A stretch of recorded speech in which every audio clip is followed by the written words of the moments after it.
8 फेरों का 8वां वचन।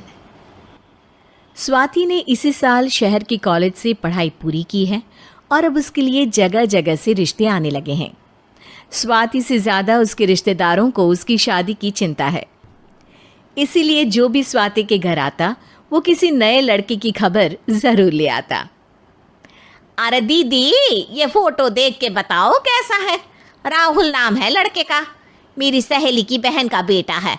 अपनी स्वाति के साथ एकदम प्यारी जोड़ी लगेगी इसकी। ज़रा दिखाना, फोटो तो बढ़िया लग रहा है। कोई गलत आदत वादत तो नहीं है ना इसे? और कमाता कितना है? अरे कोई गलत आदत नहीं है दीदी, आप कहो तो एक मीटिंग करवा देती हूँ, फिर सब कुछ फाइनल कर लेना।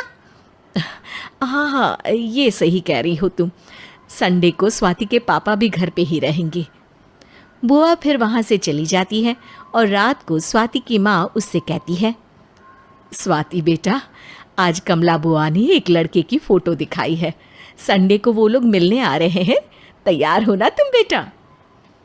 अरे मम्मी, आप कहाँ कमला बुआ के चक्कर में आ जाती हो? अभी इतनी जल्दी कोई शादी वादी नहीं करनी है मुझे। अरे बेटा, अच्छा लड़का है, बुआ जानती है उसे अच्छे से। हाँ स्वाति बेटा, एक बार मिल तो लो, बाद में देखेंगे आगे क्या करना है। वैसे तो कमला रिश्ता लाई है तो मना करने का तो कोई सवाल ही नहीं उठता। संडे की सुबह होती है और कमला बुआ राहुल और उसके मम्मी पापा को लेकर स्वाति के घर आती है। अरे आइए आइए भाभी, इसे अपना ही घर समझिए, इनसे मिलिए। ये मेरे भैया और ये मेरी भाभी हैं। नमस्ते भाभी जी, ये है हमारा लड़का राहुल, सरकारी नौकरी की तैयारी कर रहा है ये। वैसे आपकी बेटी कहाँ है? अरे स्वाति बेटा, बाहर आ जाओ। वैसे कितनी पढ़ाई की है स्वाति ने? जी, पोस्ट ग्रेजुएट है हमारी बेटी साइंस में। ये सब तो ठीक है, पर घर संभालना जानती है या नहीं? हमें कौन सी इससे नौकरी करवानी है, नौकरी तो मेरा बेटा करेगा ही। पर मैंने इतनी पढ़ाई की है और आप चाहती हैं कि मैं घर पर ही बैठी रहूं? अरे स्वाति बेटा, ये बड़ों की बात में तुम कहाँ बोल पड़ी? हम सब देख लेंगे क्या करना है क्या नहीं। हम तो इसी बात पर विश्वास करते हैं कि घर के लड़कियां घर में ही रहे तो ज़्यादा अच्छा रहता है। वरना भाई साहब, आप तो आजकल के हाल जानते ही हैं, कितनी घटनाएं होने लगी हैं औरतों के खिलाफ। स्वाति बेटा, रसोई का काम तो पूरा जानती हो ना? शादी के बाद तुम्हें ही संभालना है वो सब। अरे बहुत अच्छा खाना बनाती है ये, आप सब लोग इसकी तारीफ करते नहीं थकेंगे। लो भाई, हो गई मीटिंग, अब शादी की तारीख फाइनल कर लेते हैं, क्यों भैया? भाई, हम तो पंडित जी से चर्चा करने के बाद ही तारीख फाइनल करेंगे। सालों से हम उनकी बातें मानते हुए आ रहे हैं।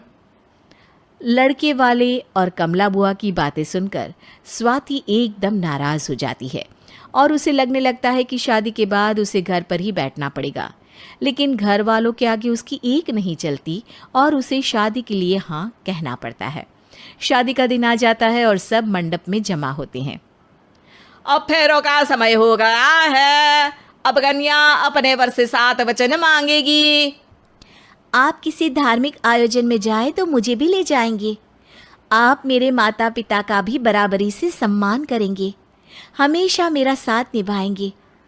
आपको दोनों परिवार की जिम्मेदारियां बखूबी निभानी होगी। हर ज़रूरी बात में मेरी भी राय लेंगे।